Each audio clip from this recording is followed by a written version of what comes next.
I don't want to give any advice on investing. It's not my specialty. So you can look in the book and talk to people that know, do a lot of research on that before you do it. But we're going to talk about an important thing about not just investing in earthly things, but investing in heaven, in spiritual things, laying up treasures in heaven. And if we look in Matthew chapter 6, verse 19 through 21, it says, "Lay not up for yourselves treasures upon the earth, where moth and rust doth corrupt, and where thieves break through and steal.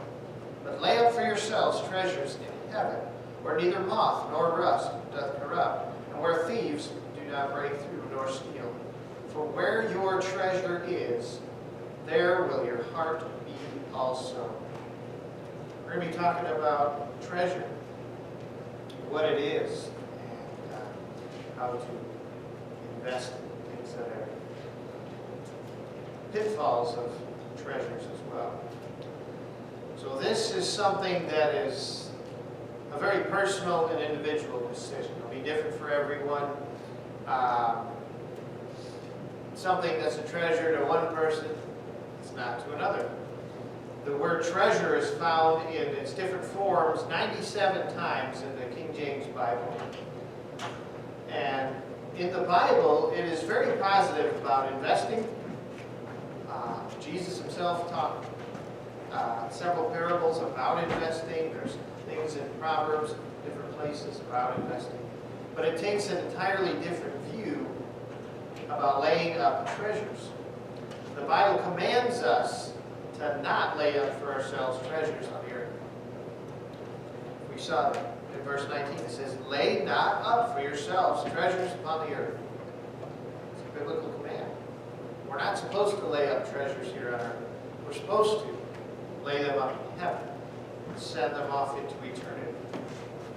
You know, if we invest our treasures in eternity, we're going to enjoy them for a whole lot longer than we're going to enjoy them if they're down here. But what is treasure? If we think about everything that we own, that would be all our possessions. Everything we own, everything we have, everything we use, that's our possessions. But our possessions can fall into three broad categories. First thing would be our goods. These are the things that you own, that you use on a regular basis, semi-regular basis. These are the things that, are necessary for living. Anything that would goods would be the things we use day to day. Our clothes, our car, our home, our furniture, our silverware, our dishes. Everything that we use, that's our goods. The Bible tells us we're supposed to, when it talks about us doing good to others, that's us using our good to help somebody else. So it falls into three different categories. The first one is goods. Again, that's everything that we have that we use. The second category could be assets or investments. These are the things that you own that bring you an income, that you earn money off of, that you can get profit from. They may bring you money by the way that they are used or on their own accord. So it may be, the tools of your trade. If you're a tradesman, your tools there would be an asset for you because you use them every day to earn an income. Or it could be something that you have invested, stocks, bonds, rental property, whatever it is that's bringing you money, that's actually making money. That's an asset. So we have goods, we have assets, and then the final category would be our treasures. These are the things that we own that we don't necessarily use regularly, or sometimes not even at all. They are the things that we keep because they have some value to us, be it actual value or sentimental value, or because you hope that they will someday have value for somebody else. Treasures would be anything that we keep, we collect, we store, those things we have, we don't necessarily need, we don't necessarily use, but we want to have. They're important to us, those treasures. Now, this is a lesson. When I heard him teach this, it speaks to me because I have a lot of things that I collect as well. I'm into knives and cutlery. I have a lot of them more than I'd ever need, a lot of them that are just sitting around. Those would be considered treasures. Those things that we have, we buy and hope someday maybe I can sell for money someday. May it be the hobby that we have, the special vehicle that we have in a garage somewhere, or whatever it is. Those things that we inherited from family and were given to us, those are all considered treasures. If you go to Luke chapter 12, there's something that the Lord makes a statement here. Luke chapter 12,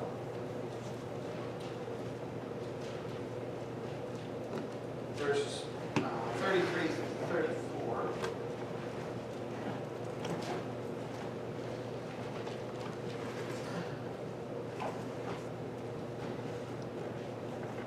Now in this,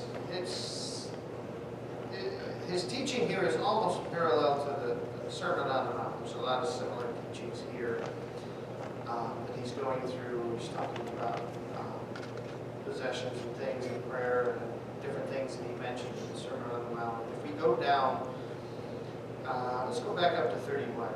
This says in verse 31, "But rather seek ye the kingdom of God, and all these things shall be added unto you.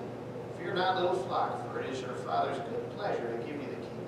He's teaching about the kingdom. In verse 33, he says, "Sell that ye have, give alms, provide yourself bags, which wax not old, a treasure in the heavens that faileth not, where no thief approaches, neither moth corrupteth. For where your treasure is, there will your heart be also." So he says right there, sell what you have and give alms. Now, Jesus, he's practical. He's not necessarily saying, okay, everything you own, just get rid of. Jesus understands that we need to have food, we need to have clothing, we need to have a place to live. He mentions that. Now, he tells us that we're not supposed to worry about those things. He said in the Sermon on all these things do the Gentiles seek after. He said, don't worry about them. Take no thought for them. Your Father knows you have need of these things. He said, but seek ye first the kingdom of God and his righteousness, and all these things will be added unto you. He said he was going to make sure we had the things that we need. We have clothes, we have food, we have a place to live, we have a vehicle to drive. He's not telling us to get rid of everything. He's not opposed to us having savings and making wise investments. In fact, both are mentioned positively in the Bible. The Bible mentions savings. It mentions investing. Again, Jesus himself taught several parables about investing. About a man leaving stuff to his stewards and saying, hey, occupy till I come. And he wanted them to invest the money and have more when he came back. And the one that did not, he was called an unprofitable and wicked servant. So he's okay with those things, but those things shouldn't be our primary motive, our primary goal. If you look in Acts chapter 4, we see a man named Barnabas who made wise investments, who had some money, who had some things to sell. And we look at verse 36. It says, and Joseph, who by the apostles was surnamed Barnabas, which is being interpreted the son of consolation, a Levite of the country of Cyprus, having land, sold it, and brought the money and laid it at the apostles' feet. It says that he had land, he was able to sell it and bring the money to the church. Now, I don't think this necessarily means that he sold his house or the land that he was living on. I think he may have had other land, but whatever he had, he sold it and was able to bring the money to the church. He made wise investments, so he had what he needed to help somebody when they were in need. So what does he want us to do? What do you do with what you have around, the stuff that's not being used, the stuff that you consider treasures that's just sitting around, most of the time collecting dust? There are 4 different problems that come with having treasures here on this earth. There are 4 problems that they have in our lives. The first thing is that they often can lose their value. A lot of the things that we treasure, that we think are important, that we think are going to be worth something someday, can very easily lose their value. And then we're left with a whole bunch of stuff that is really not worth anything. And that happens all the time. Have you ever had somebody that collected a lot of stuff, and then they end up passing away, and you have to sort through all this stuff that they collect, and then you realize, you try to sell it, realize, okay, wow, this really isn't worth anything. They had a whole bunch of these, and they're just not worth anything, little trinkets and things, and you can't really make much money off of this. Might as well just give it away. A lot of stuff can lose value. Think about back in the 90s when the Beanie Babies came out. Everybody was buying them. Everybody was going crazy over them. They were having huge collections of them. I know people that had huge collections. And guess what now? Is anybody buying them now? Not really. They're not really worth anything. If you invested all that money in them, and now it's not really worth much. And there's so many things like that that people collect, and people treasure, and people have. And I understand. Like I said, I have things myself. Some of the things that we have sentimental value. We inherited them from someone. We were given them. Since I have some things from both my grandfathers that are very important to me that I wouldn't get rid of. They're not necessarily worth a whole lot of money, but they're special to me. Some things that I got from my father, things like that. I wouldn't get rid of. Those are treasures. They don't necessarily have a ton of value. So first thing is, the treasures can lose their value. The second thing is they can be difficult to maintain. You have to keep taking care of them. You have to make sure they're upright. If your treasure is, let's say, a vehicle, and you have it sitting in a garage somewhere, you're going to have to keep maintaining it. You're going to have to keep the battery charged. You're going to have to keep the oil changed. You're going to have to keep starting it and making sure it runs. My dad was taking care of his uncle, Elmer. He was legally blind. He had macular degeneration. He couldn't drive, but he had this, I think it was a 92 Coupe de Ville Cadillac, and he had it in his garage. He wouldn't get rid of it. He couldn't drive it. He was legally blind, but he would not get rid of the car. My dad had to constantly keep taking care of that car, take it to the shop, making sure it was working, fixing things that were breaking, because he wouldn't get rid of it. But you have to maintain those things. Sometimes they're difficult to maintain. We read there in Matthew chapter 6, 19 and 20, it says, "Lay not up for yourselves treasures upon the earth, where moth and rust doth corrupt, and where thieves break through and steal." The things that we keep on this earth, they can deteriorate. They can rust. They can fall apart. They can lose their value. People can break in and steal it. Then it's gone. You can't replace that.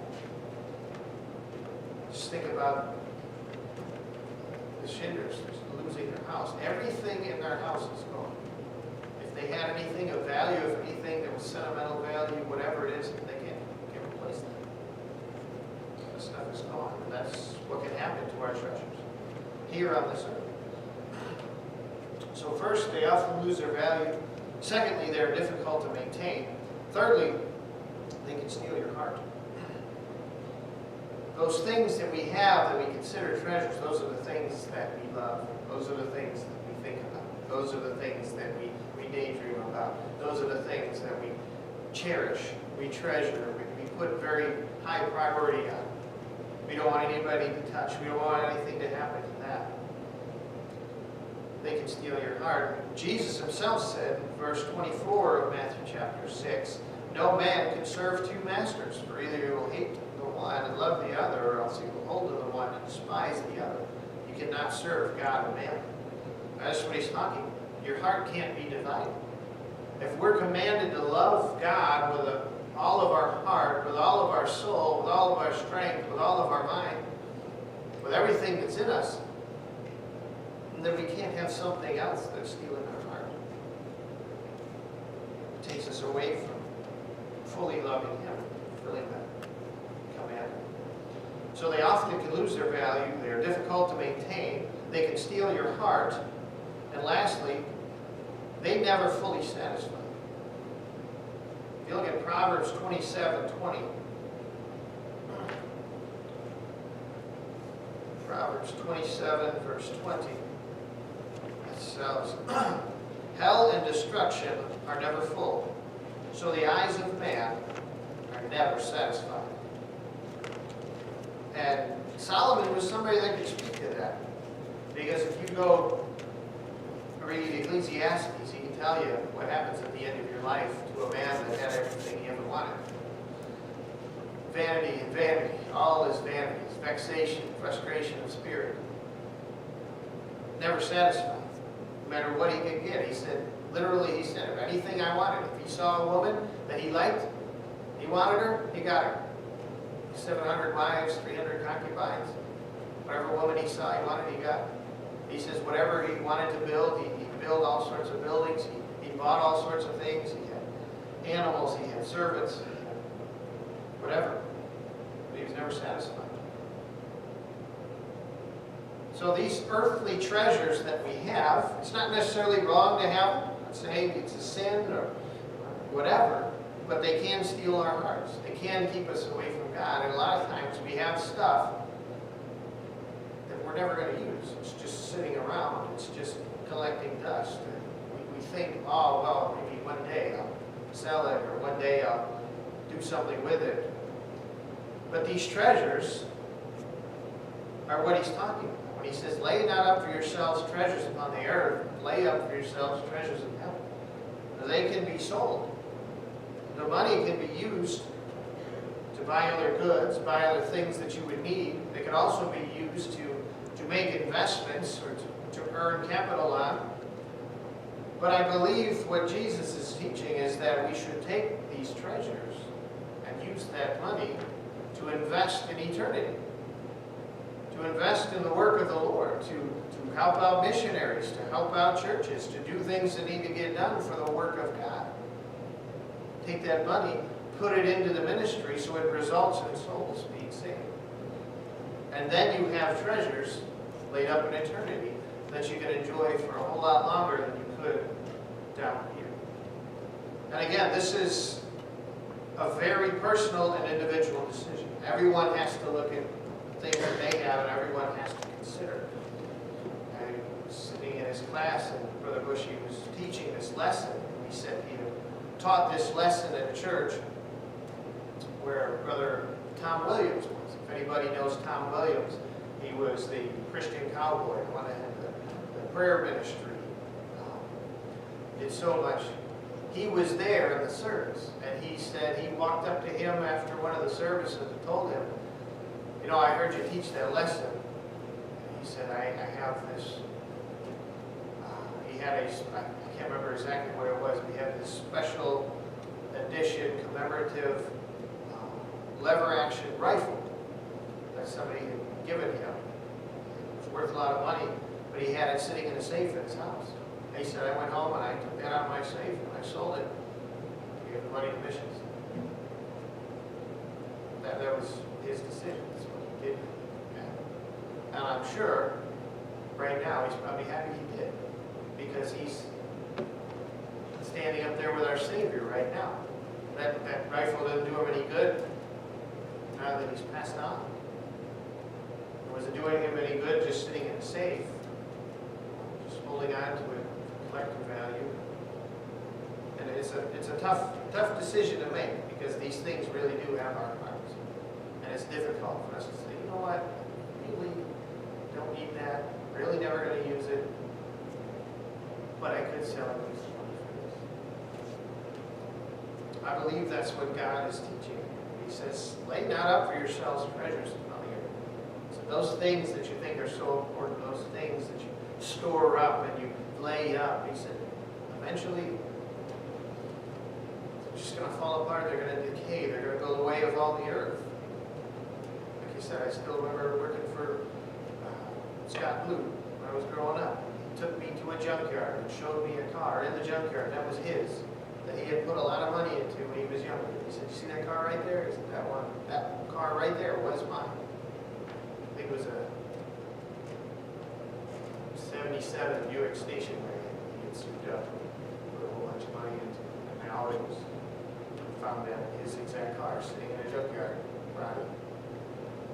Those things that we think are so important someday are not going to be very important. All those things that we collect and harbor, what good are they going to do us when we're at the end of our life laying in a hospital bed, or when we're suffering with cancer, or when they're not going to do us any good then? Might as well use them to do good, to lay up for ourselves treasures that we have. So as we look at this, treasures that we have here on this earth can cause us a lot of problems. Even though we think we need them, we have a very close connection with them, think they're so important, one day it's really not going to matter. One day when we're standing before Jesus, answering for the deeds that we've done in this body, are we going to be glad that we had all this stuff to our name, or are we going to be glad that we did more for Jesus? That's something that each and every one of us is going to have to answer for ourselves. We're going to have to examine our things and our stuff and see if we can lay up for ourselves treasures in heaven. Now, I think next week I'm going to wrap up this lesson and then we'll move on. I think we're going to move on to some discipleship lessons. But the next week we're just going to talk about the final defining success of having a proper perspective of life, of getting everything in order. What's the ultimate goal? Reaching the next generation. We'll end there.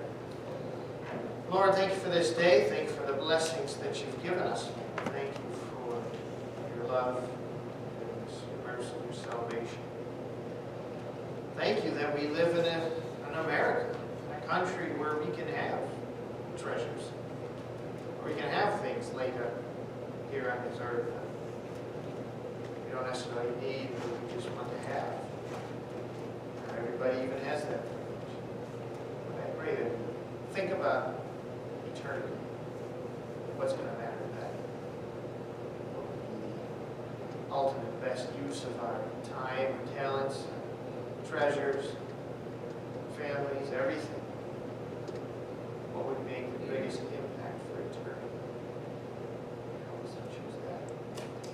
May you bless. Be with us all this evening, Lord. As we come home.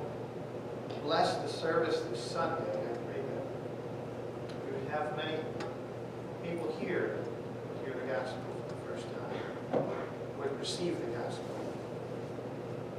I pray that we would see some fruit from labors, and that everyone would be involved.